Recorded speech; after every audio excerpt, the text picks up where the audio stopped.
ജാമ്യ വ്യവസ്ഥയിൽ ഇളവ് ലഭിച്ചതിനെ തുടർന്ന് കേരളത്തിലെത്തിയ അബ്ദുൾ നാസർ മദനി ബംഗളൂരുവിലേക്ക് തിരിച്ചു. തിരുവനന്തപുരത്ത് നിന്നാണ് മദനി മടങ്ങിയത്. വിവരങ്ങളുമായി ജിതിൻ ചേരുകയാണ്. ജിതിൻ, വിവരങ്ങൾ. അല്പസമയം മുമ്പ് തിരുവനന്തപുരം വിമാനത്താവളത്തിലെ ആഭ്യന്തര ടെർമിനലിൽ നിന്നാണ് മദനി ബംഗളൂരുവിലേക്ക് തിരിച്ചത്. 10 മണിയുടെ ബംഗളൂരിലേക്കുള്ള ഇൻഡിഗോ വിമാനത്തിലാണ് മദനി തിരിച്ചു പോകുന്നത്. നമുക്കറിയാം, വൈകിട്ട് അദ്ദേഹം അൻവാർശേരിയിൽ നിന്നും നൂറുകണക്കിന് പ്രവർത്തകരുടെ അകമ്പടിയോടെയാണ് വിമാനത്താവളത്തിലേക്ക് പുറപ്പെട്ടത്. ഇതിനിടയിൽ കഴക്കൂട്ടത്ത് ഒരു ഹോട്ടലിൽ അദ്ദേഹം അല്പസമയം വിശ്രമിച്ചു. അവിടെ പ്രാർത്ഥനയും ഭക്ഷണവും കഴിച്ച ശേഷമാണ് മദനി ഇപ്പോൾ തിരികെ പോയിരിക്കുന്നത്. കഴിഞ്ഞ ജൂലൈ 4-നാണ് മദനി CBI കോടതിയുടെയും തുടർന്ന് NIA കോടതിയുടെയും പ്രത്യേക അനുമതി വാങ്ങിക്കൊണ്ട് കേരളത്തിലേക്ക് തിരിച്ചത്. 8 ദിവസം കേരളത്തിൽ തങ്ങാനായിരുന്നു അദ്ദേഹത്തിന് അനുമതി ലഭിച്ചിരുന്നത്. ചികിത്സയിൽ കഴിയുന്ന തന്റെ മാതാവിനെ കാണണമെന്ന ആവശ്യം ആണ് കോടതി അനുവദിച്ചതിനെ തുടർന്നാണ് അദ്ദേഹത്തിന് നാട്ടിലേക്ക് വരാൻ സമയം ലഭിച്ചത്. ഇത്തരത്തിൽ 4-ാം തീയതി കേരളത്തിലെത്തിയ അദ്ദേഹം ഇപ്പോൾ 8 ദിവസം പൂർത്തിയാക്കി ഇപ്പോൾ മടങ്ങുകയാണ്. ഇന്ന് രാത്രി 12-നകം, അർദ്ധരാത്രി 12-നകം ബാംഗ്ലൂരിൽ എത്തണം എന്നായിരുന്നു അദ്ദേഹത്തിന്റെ ജാമ്യ വ്യവസ്ഥയിൽ പറഞ്ഞിരുന്നത്. ഇതനുസരിച്ചാണ് മദനി തിരിച്ചു പോകുന്നത്. എന്തായാലും 10 മണിയുടെ ഇൻഡിഗോ വിമാനത്തിൽ അദ്ദേഹം തിരുവനന്തപുരത്ത് നിന്നും ബംഗളൂരിലേക്ക് തിരിക്കും. ജിതിൻ, മാധ്യമങ്ങളോട് മദനി സംസാരിച്ചുവോ? നേരത്തെ ഹോട്ടലിൽ വെച്ച് മദനി മാധ്യമങ്ങളെ കാണുകയുണ്ടായി. തീവ്രവാദത്തിനും ISIS-നുമെതിരെ രൂക്ഷമായ ഭാഷയിൽ വിമർശനം ഉന്നയിച്ചുകൊണ്ടാണ് മദനി സംസാരിച്ചത്. സക്കീർ നായിക്ക് യഥാർത്ഥ ഇസ്ലാം പണ്ഡിതനല്ല. അങ്ങനെ ആയിരുന്നെങ്കിൽ അദ്ദേഹം തീവ്രവാദത്തെ പിന്തുണയ്ക്കില്ല എന്ന് മദനി പറഞ്ഞു. സക്കീർ നായിക്കിന്റെ പ്രസംഗങ്ങൾ താൻ കേട്ടിട്ടില്ല. എങ്കിലും തനിക്ക് ലഭിക്കുന്ന വിവരങ്ങൾ അനുസരിച്ച് സക്കീർ നായിക്ക് ഒരു യഥാർത്ഥ ഇസ്ലാം പണ്ഡിതനാണെങ്കിൽ ഇത്തരത്തിൽ പ്രസംഗിക്കില്ല എന്നാണ് മദനി പറഞ്ഞത്. ഒപ്പം തന്നെ കേരളത്തിൽ തീവ്രവാദത്തിന്റെ നാമ്പുകൾ വിടരുന്നുണ്ടെങ്കിൽ അതിനെ എല്ലാ മതവിഭാഗങ്ങളും ഒരുമിച്ച് അതിനെതിരെ പ്രവർത്തിക്കണമെന്നും അതിനെ അടിച്ചമർത്തണമെന്നും മദനി ആവശ്യപ്പെട്ടു. ഒപ്പം തന്നെ തന്റെ കേസിന്റെ ബാംഗ്ലൂർ സ്ഫോടന കേസ് നിർണായക ഘട്ടത്തിലേക്ക് കടക്കുകയാണ്. അതുകൊണ്ട് തന്നെ താൻ വൈകാരികമായി പ്രതികരിക്കുന്നില്ലെന്നും നീതി ലഭിക്കുമെന്ന പൂർണ്ണമായ പ്രതീക്ഷയാണ് തനിക്കുള്ളത് എന്നും മദനി വ്യക്തമാക്കുകയുണ്ടായി. ഒപ്പം തന്നെ കേസ് നടത്തിപ്പിന് കേരളത്തിൽ നിന്ന് എല്ലാവിധ പിന്തുണകളും ലഭിക്കുന്നുണ്ട് എന്നും മദനി മാധ്യമങ്ങളോട് പറഞ്ഞു. ഇത്തരത്തിൽ തീവ്രവാദത്തിനെതിരെ രൂക്ഷ വിമർശനം ഉന്നയിച്ചുകൊണ്ടാണ് മദനി മാധ്യമങ്ങളോട് സംസാരിച്ചത്. ലക്ഷ്മി, മദനിയുടെ തിരുവനന്തപുരത്ത് നിന്ന് ബാംഗ്ലൂരിലേക്കുള്ള യാത്രാമധ്യേ എയർപോർട്ടിൽ നിന്നുള്ള ദൃശ്യങ്ങളാണ് ഇപ്പോൾ കണ്ടത്. ജിതിനാണ് വിവരങ്ങൾ നൽകിയത്. കേരളത്തിൽ നിന്നും കാണാതായവരുടെ IS ബന്ധത്തിന് സ്ഥിരീകരണമില്ല. ദില്ലിയിൽ ചേർന്ന രഹസ്യാന്വേഷണ ഏജൻസികളുടെ ഉന്നതതല യോഗത്തിൻ്റെതാണ് വിലയിരുത്തൽ. വിദേശ രാജ്യങ്ങളുമായി സഹകരിച്ച് അന്വേഷണം വ്യാപിപ്പിക്കാനും യോഗം തീരുമാനിച്ചു. ഇതിനിടെ IS ബന്ധമുള്ള 2 പേരെ ഹൈദരാബാദിൽ നിന്ന് ദേശീയ അന്വേഷണ ഏജൻസി അറസ്റ്റ് ചെയ്തു. ആഭ്യന്തര സുരക്ഷാ പ്രശ്നങ്ങളും രാജ്യത്ത് പലയിടത്തും റിപ്പോർട്ട് ചെയ്ത IS സ്വാധീനവും പരിശോധിക്കാനും തുടർ പ്രവർത്തനങ്ങൾ ആസൂത്രണം ചെയ്യാനുമാണ് ദില്ലിയിൽ കേന്ദ്ര ഇന്റലിജൻസ് വിഭാഗത്തിന്റെ നേതൃത്വത്തിൽ ഉന്നതതല യോഗം ചേർന്നത്. കേരളത്തിൽ നിന്നുൾപ്പെടെ ദുരൂഹ സാഹചര്യത്തിൽ നിരവധി പേരെ കാണാതായ റിപ്പോർട്ടുകൾ യോഗം പരിശോധിച്ചു. കേരളത്തിൽ നിന്നും കാണാതായവർ IS-ൽ എത്തിപ്പെട്ടിട്ടുണ്ടോ എന്ന കാര്യം സ്ഥിരീകരിക്കാൻ ഇന്റലിജൻസ് ബ്യൂറോക്ക് സാധിച്ചിട്ടില്ല. കാണാതായവരിൽ ചിലർ അഫ്ഗാനിസ്ഥാൻ ഉൾപ്പെടെയുള്ള രാജ്യങ്ങളിൽ എത്തിയതിന്റെ വിശദാംശങ്ങൾ IBക്ക് ലഭിച്ചിട്ടുണ്ട്. വിദേശ രാജ്യങ്ങളുടെ സഹായത്തോടെ അന്വേഷണം വ്യാപിപ്പിക്കാനാണ് തീരുമാനം. കേരളത്തെ പ്രതിനിധീകരിച്ച് ഇന്റലിജൻസ് ADGP R ശ്രീലേഖ യോഗത്തിൽ പങ്കെടുത്തു. അതിനിടെ IS-ന്റെ ദക്ഷിണേന്ത്യയിലെ പ്രധാന കണ്ണികളായ 2 പേരാണ് ഹൈദരാബാദിൽ ദേശീയ അന്വേഷണ ഏജൻസിയുടെ പിടിയിലായത്. ഇസ്ലാമിക് സ്റ്റേറ്റിന്റെ ഹൈദരാബാദിലെ തലവൻ യാസിർ നിയമത്തുള്ള, ധനശേഖരണത്തിന് നേതൃത്വം നൽകുന്ന അത്തായുള്ള റഹ്മാൻ എന്നിവരാണ് പിടിയിലായത്. IS-യുമായി ബന്ധം കണ്ടെത്തിയതിനെ തുടർന്ന് നേരത്തെ ഹൈദരാബാദിൽ നിന്നും 5 പേരെ അറസ്റ്റ് ചെയ്തിരുന്നു. ഇവരിൽ നിന്നും ലഭിച്ച വിവരത്തിന്റെ അടിസ്ഥാനത്തിലാണ് പ്രധാന കണ്ണികളായ 2 പേരെ കൂടി NIA അറസ്റ്റ് ചെയ്തത്. News bureau, Delhi. കാസർഗോഡ് നിന്ന് കാണാതായ റിഫൈല പിതാവിന് സന്ദേശം അയച്ചു. താൻ സുരക്ഷിതയാണെന്നും ഉടൻ ജോലിയിൽ പ്രവേശിക്കുമെന്നും റിഫൈല അച്ഛൻ അയച്ച സന്ദേശത്തിൽ പറയുന്നു. എന്നാൽ ഇപ്പോൾ എവിടെയാണ് ഉള്ളതെന്ന് റിഫൈല വിശദീകരിച്ചിട്ടില്ല. പടന്നയിൽ നിന്ന് കാണാതായ ഇജാസിന്റെ ഭാര്യയാണ് റിഫൈല. അതേസമയം മലപ്പുറം അങ്ങാടിപ്പുറത്തു നിന്ന് കാണാതായ യുവാവ് IS-ൽ ചേർന്നെന്ന സംശയത്തിൽ ബന്ധുക്കൾ പോലീസിന് പരാതി നൽകി. ഇന്നലെ രാത്രി 11:30യോടെയാണ് റിഫൈലയുടെ കാസർഗോഡ് നീലേശ്വരം സിയാറത്തുങ്കരയിലെ വീട്ടിലേക്ക് മൊബൈൽ ശബ്ദ സന്ദേശം അച്ഛൻ റഫീഖിന് ലഭിച്ചത്. തനിക്ക് സുഖമാണെന്നും ഭയപ്പെടേണ്ടതില്ലെന്നും ജോലി ലഭിച്ചുവെന്നുമായിരുന്നു സന്ദേശം. എന്നാൽ എവിടെയാണുള്ളതെന്നോ തിരികെ ബന്ധപ്പെടാനുള്ള ഫോൺ നമ്പറോ നൽകിയില്ല. സന്ദേശം റെക്കോർഡ് ചെയ്യാനോ വീണ്ടും കേൾക്കുവാനോ സാധിച്ചില്ല. ഡോക്ടർ ഇജാസും ഭാര്യ റിഫൈലയും ബംഗളൂരു വിമാനത്താവളത്തിൽ നിന്നും ഒമാൻ വഴി ഇറാനിലെത്തുകയും അവിടെ നിന്ന് IS കേന്ദ്രത്തിൽ എത്തിയെന്നുമാണ് കരുതുന്നത്. എഞ്ചിനീയർ അബ്ദുൾ റഷീദിനൊപ്പം IS-ലേക്ക് ആളുകളെ റിക്രൂട്ട് ചെയ്തവരിൽ പ്രധാനിയായാണ് കരുതുന്നത്. ഡോക്ടർ ഇജാസിന്റെ സഹോദരൻ ഷിഹാസും ഭാര്യ അജ്മലയും സമാന നിലയിൽ ഇന്ത്യ വിട്ടതായുള്ള യാത്രാരേഖകൾ അന്വേഷണ ഉദ്യോഗസ്ഥർക്ക് ഇന്നലെ ലഭിച്ചിരുന്നു. News bureau, Kasaragod.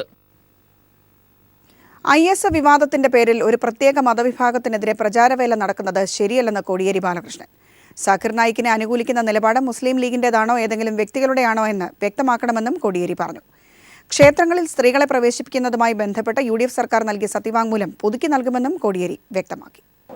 മുസ്ലിം മതവിഭാഗത്തിൽപ്പെട്ടവരാകെ തീവ്രവാദത്തിലേക്ക് എത്തുന്നു എന്നുള്ള വിധത്തിലുള്ളൊരു പ്രചാരവേല ചില കേന്ദ്രങ്ങൾ ആരംഭിച്ചിട്ടുണ്ട്. അത്തരം പ്രചാരവേല തെറ്റായ ചില നിലയിലേക്കാണ് കാര്യങ്ങൾ കൊണ്ടുവന്ന് എത്തിക്കുക. എല്ലാ മതത്തിൻ്റെ പേരിൽ നടക്കുന്ന ഭീകരവാദത്തിന് ഞങ്ങൾ എതിരാണ്. അത്തരം എല്ലാ ഭീകരവാദികളെയും ഒറ്റപ്പെടുത്താനുള്ള സമീപനമാണ് സ്വീകരിക്കേണ്ടത്. മുസ്ലിം ലീഗിൻ്റെ ഭാഗത്ത് നിന്ന് ചില നേതാക്കന്മാർ നായിക്കിനെ ന്യായീകരിച്ചുകൊണ്ടൊരു പ്രസ്താവന പുറപ്പെടുവിച്ചതായിട്ട് കാണുന്നുണ്ട്. നായിക്കിനെ സംബന്ധിച്ചുള്ള വിശദാംശങ്ങൾ പരിശോധിക്കേണ്ടതായിട്ടുണ്ട്. ശബരിമല ഉൾപ്പെടെ എല്ലാ ക്ഷേത്രങ്ങളിലും സ്ത്രീകളെ പ്രവേശിപ്പിക്കണമെന്നതാണ് CPIMന്റെ നിലപാടെന്നും സംസ്ഥാന സെക്രട്ടറി കോടിയേരി ബാലകൃഷ്ണൻ വ്യക്തമാക്കി. LDF ഗവൺമെൻറ് നിലപാട് വ്യക്തമാക്കിക്കൊണ്ടുള്ള പുതിയ സത്യവാങ്മൂലം സുപ്രീം കോടതിയിൽ സമർപ്പിക്കും. CPMന്റെ നിലപാട് സ്ത്രീ പ്രവേശനം ഏത് ക്ഷേത്രത്തിൽ കൊടുക്കുന്നതിനും അനുകൂലമായ സമീപനമാണ്. മുഖ്യമന്ത്രിയുടെ നിയമോപദേഷ്ടാവ് MK ദാമോദരനെതിരെ ഉയർന്ന ആരോപണങ്ങളിലും കോടിയേരി മറുപടി നൽകി. MK ദാമോദരൻ ഒരു ഗവൺമെൻറ്റിൻ്റെ അഭിഭാഷകനായിട്ട് നിശ്ചയിക്കപ്പെട്ടിട്ടുള്ള ആളല്ല. അദ്ദേഹത്തിന് സ്വതന്ത്രമായി കേസുകൾ ഹാജരാക്കാൻ വേണ്ടിയിട്ടുള്ള അവകാശമുണ്ട്. അത് അദ്ദേഹം വിവേചനപൂർവ്വം തീരുമാനമെടുക്കേണ്ടുന്ന ഒരു വ്യക്തിപരമായിട്ടുള്ള കാര്യമാണ്. മറ്റ് വിശദാംശങ്ങൾ പരിശോധിച്ചതിന് ശേഷം മാത്രമേ പറയാൻ സാധിക്കൂ. സർക്കാർ കക്ഷിയായിട്ടുള്ള കേസുകളിൽ അദ്ദേഹം ഹാജരായിട്ടുണ്ടോ എന്നുള്ളത് പാർട്ടി പ്രത്യേകം പരിശോധിക്കുന്നതാണ്. അദ്ദേഹം ലോട്ടറി കേസിൽ ഗവൺമെന്റിനെതിരായിട്ട് ഹാജരായിട്ടില്ല. ബാർക്കോഴ കേസിൽ വിജിലൻസ് കോടതിയിൽ പറഞ്ഞ കാര്യങ്ങളിൽ പാർട്ടിയുടെ നിലപാട് പരിശോധിച്ച ശേഷം വിശദീകരിക്കാമെന്നും കോടിയേരി ബാലകൃഷ്ണൻ പറഞ്ഞു. News bureau, Thiruvananthapuram. തിരുവനന്തപുരത്ത് നിന്ന് കാണാതായ നിമിഷ ഫാത്തിമയുടെ അമ്മ ബിന്ദുവിനെ CPM സംസ്ഥാന സെക്രട്ടറി കോടിയേരി ബാലകൃഷ്ണൻ സന്ദർശിച്ചു. മണക്കാണ്ടുള്ള വീട്ടിലെത്തിയാണ് കോടിയേരി ബിന്ദുവിനെ കണ്ടത്. ദേശവിരുദ്ധ ശക്തികൾ സംസ്ഥാനത്ത് ശക്തിപ്പെടുന്നോ എന്ന സംശയമുള്ളതായി അദ്ദേഹം പ്രതികരിച്ചു. DYFI പ്രവർത്തകരും ബിന്ദുവിനെ സന്ദർശിച്ചിരുന്നു. കണ്ണൂരിലെ പയ്യന്നൂരിൽ RSSകാർ വെട്ടിക്കൊലപ്പെടുത്തിയ CPM പ്രവർത്തകൻ ധനരാജിന്റെ മൃതദേഹം സംസ്കരിച്ചു. ആയിരക്കണക്കിന് പാർട്ടി പ്രവർത്തകരുടെയും ബന്ധുക്കളുടെയും സുഹൃത്തുക്കളുടെയും സാന്നിധ്യത്തിലായിരുന്നു സംസ്കാര ചടങ്ങ്. രാമന്തളി കുന്നരുവിൽ RSS പ്രവർത്തകർ വെട്ടിക്കൊന്ന CPIM പ്രവർത്തകൻ ധൻരാജിന്റെ മൃതദേഹം കുന്നരുവിലെ വീട്ടുവളപ്പിൽ സംസ്കരിച്ചു. പരിയാരം മെഡിക്കൽ കോളേജിലെ പോസ്റ്റ്മോർട്ടത്തിന് ശേഷം വിലാപയാത്രയായാണ് മൃതദേഹം പയ്യന്നൂർ ഗാന്ധി പാർക്കിൽ എത്തിച്ചത്. വഴിനീളെ ആയിരങ്ങൾ അന്ത്യാഭിവാദ്യങ്ങൾ അർപ്പിക്കാനെത്തിയിരുന്നു. കൃത്യമായും പരിശീലനം സിദ്ധിച്ച കൊലയാളി സംഘമാണ് ആക്രമണത്തിന് പിന്നിലെന്ന നിഗമനത്തിലാണ് പോലീസ്. പരിസരങ്ങളിൽ കൊലയാളികൾക്ക് സഹായമെത്തിച്ചവരെക്കുറിച്ചും പോലീസിന് സൂചന ലഭിച്ചിട്ടുണ്ട്. സംഭവത്തെക്കുറിച്ച് അന്വേഷിക്കാൻ പ്രത്യേക അന്വേഷണ സംഘത്തെ നിയോഗിക്കുമെന്ന് SP അറിയിച്ചു.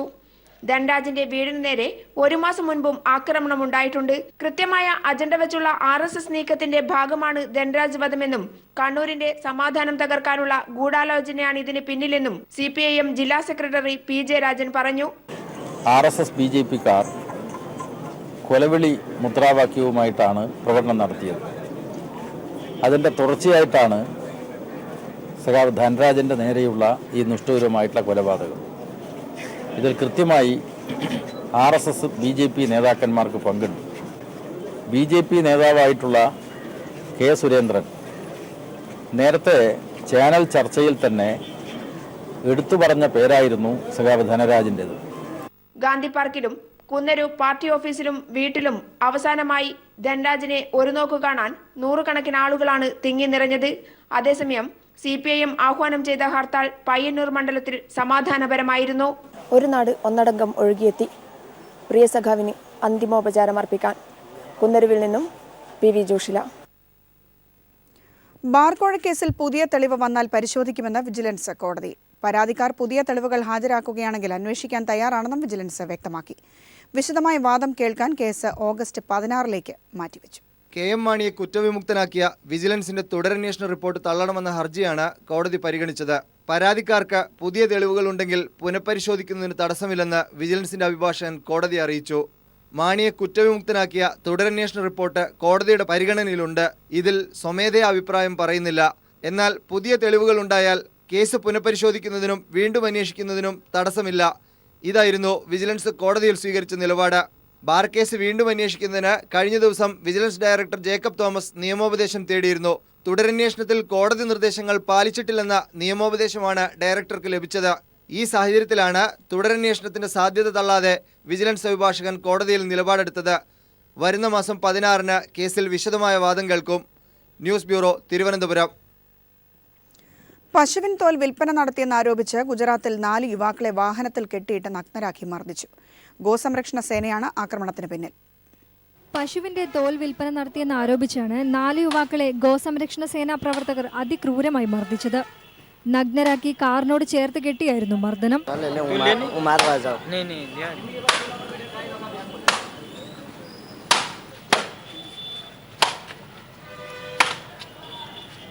ഗുജറാത്തിലെ ഗിർ സോംനാഥിൽ ഇക്കഴിഞ്ഞ തിങ്കളാഴ്ചയാണ് സംഭവം നടന്നത്. അക്രമികൾ തന്നെയാണ് മർദ്ദനത്തിന്റെ വീഡിയോ മറ്റുള്ളവർക്ക് മുന്നറിയിപ്പ് എന്ന നിലയിൽ സോഷ്യൽ മീഡിയയിൽ പോസ്റ്റ് ചെയ്തത്. ഈ വീഡിയോ വൈറലായതോടെയാണ് സംഭവം പുറം ലോകം അറിഞ്ഞത്. അക്രമികളിൽ 3 പേരെ പോലീസ് പിടികൂടിയിട്ടുണ്ട്. 2 പേരെ ഇതുവരെയും കണ്ടെത്താനായിട്ടില്ല. News desk.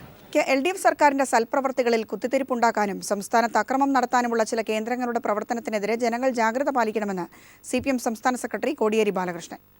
BJP സർക്കാരും എണ്ണ കമ്പനികളുമായുള്ള അവിശുദ്ധ കൂട്ടുകെട്ടാണ് പെട്രോൾ ഡീസൽ വില വർധനവിന് കാരണമെന്നും കോടിയേരി ആരോപിച്ചു.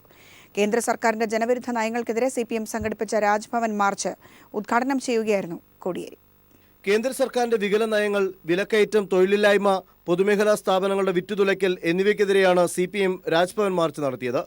ജനങ്ങളെ കബളിപ്പിക്കുന്ന സർക്കാരാണ് നരേന്ദ്രമോദിയുടേതെന്ന് മാർച്ച് ഉദ്ഘാടനം ചെയ്ത CPM സംസ്ഥാന സെക്രട്ടറി കോടിയേരി ബാലകൃഷ്ണൻ പറഞ്ഞു. അധികാരത്തിൽ വന്നപ്പോൾ അവർ മുമ്പ് നടത്തിയ സമരം മറന്നുപോയി. ഇന്ന് കേന്ദ്രഭരണം ഉപയോഗിച്ചുകൊണ്ട് ജനങ്ങളെ കൊള്ള ചെയ്ത് എണ്ണ കമ്പനിക്കാരുടെ കീശ വീർപ്പിക്കുന്ന, പണസഞ്ചി വർദ്ധിപ്പിച്ചു കൊടുക്കുന്ന സർക്കാരാണ് മോദി സർക്കാർ. LDF സർക്കാരിന്റെ ഭരണം നല്ല തുടക്കമാണെന്ന് രാഷ്ട്രീയ എതിരാളികൾ പോലും പറയുന്നുണ്ട്. സർക്കാരിന്റെ സൽപ്രവൃത്തികളിൽ കുത്തിത്തിരിപ്പുണ്ടാക്കാൻ ചില കേന്ദ്രങ്ങളിൽ നീക്കം നടക്കുന്നതിനെതിരെ ജനങ്ങൾ ജാഗ്രത പാലിക്കണമെന്നും കോടിയേരി വ്യക്തമാക്കി. News bureau, Thiruvananthapuram. Creative cycle ഏർപ്പെടുത്തിയ സൈക്കിൾ ലിറ്റററി അവാർഡ് EM ഹാഷ്യമിന്. സൂഫി സാഹിത്യ രചനയ്ക്ക് നൽകിയ സമഗ്ര സംഭാവനയ്ക്കാണ് പുരസ്കാരം. സൈക്കിൾ യങ് ലിറ്റററി പുരസ്കാരത്തിന് ഡോക്ടർ മനോജ് വെള്ളനാട് അർഹനായി. തീയിലെരിയാത്ത ആയുധങ്ങൾ എന്ന ചെറുകഥയ്ക്കാണ് പുരസ്കാരം.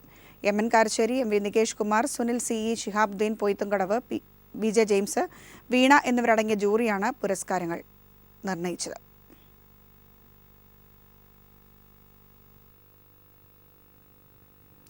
സണ്ണി സിൽക്സിന്റെ 3ാമത് ഷോറൂം ഇരിങ്ങാലക്കുടയിൽ പ്രവർത്തനം ആരംഭിച്ചു. ഇന്നസെന്റ് MP ഷോറൂമിന്റെ ഉദ്ഘാടനവും ആദ്യ വിൽപ്പനയും നിർവഹിച്ചു. നവീന ഡിസൈനുകളിലുള്ള എല്ലാത്തരം വസ്ത്രങ്ങളുടെയും ശേഖരമാണ് പുതിയ ഷോറൂമിൽ ഒരുക്കിയിരിക്കുന്നതെന്ന് സണ്ണി സിൽക്സ് മാനേജിംഗ് ഡയറക്ടർ സണ്ണി ചാക്കോ അറിയിച്ചു. പത്ര റിപ്പോർട്ടറായി മുൻമന്ത്രി അടുത്തു വന്നിരുന്നാൽ മാധ്യമപ്രവർത്തകർ ഞെട്ടുമെന്ന് ഉറപ്പ്. ഇന്ന് നിയമസഭയിലെത്തിയ VIP റിപ്പോർട്ടറെ കണ്ട് മുഴുവൻ മാധ്യമപ്രവർത്തകരും അക്ഷരാർത്ഥത്തിലൊന്ന് ഞെട്ടി. മുൻമന്ത്രി KP മോഹനനാണ് പത്ര റിപ്പോർട്ടറായി നിയമസഭയിലെത്തിയത്. സ്വന്തം പത്രമായ പടയണിക്ക് വേണ്ടിയാണ് പത്ര റിപ്പോർട്ടറുടെ യഥാർത്ഥ വേഷം KP മോഹനൻ അണിഞ്ഞത്. MLA ആയി നിയമസഭയിൽ കയറാൻ കൂത്തുപറമ്പുകാർ അനുവദിച്ചില്ലെങ്കിലും നിയമസഭയിൽ കയറിയടങ്ങൂ എന്ന വാശിയിലാണ് മുൻമന്ത്രി KP മോഹനൻ. പടയണി എന്ന സ്വന്തം പത്രത്തിന്റെ സ്റ്റാഫ് റിപ്പോർട്ടറായിട്ടാണ് KP മോഹനന്റെ ഇപ്പോഴത്തെ വേഷപ്പകർച്ച. മുൻമന്ത്രിയെ പ്രസ് ഗ്യാലറിയിൽ റൈറ്റിംഗ് പാഡും പേനയുമായി കണ്ടപ്പോൾ പത്രക്കാർക്ക് കൗതുകം. വന്നത് നിയമസഭ റിപ്പോർട്ട് ചെയ്യാനാണെന്ന് പറഞ്ഞിട്ട് വിശ്വാസം വരാത്ത മാധ്യമപ്രവർത്തകരെ റൈറ്റിംഗ് പാഡ് കാണിച്ച് ബോധ്യപ്പെടുത്തേണ്ടി വന്നു മുൻമന്ത്രിക്ക്.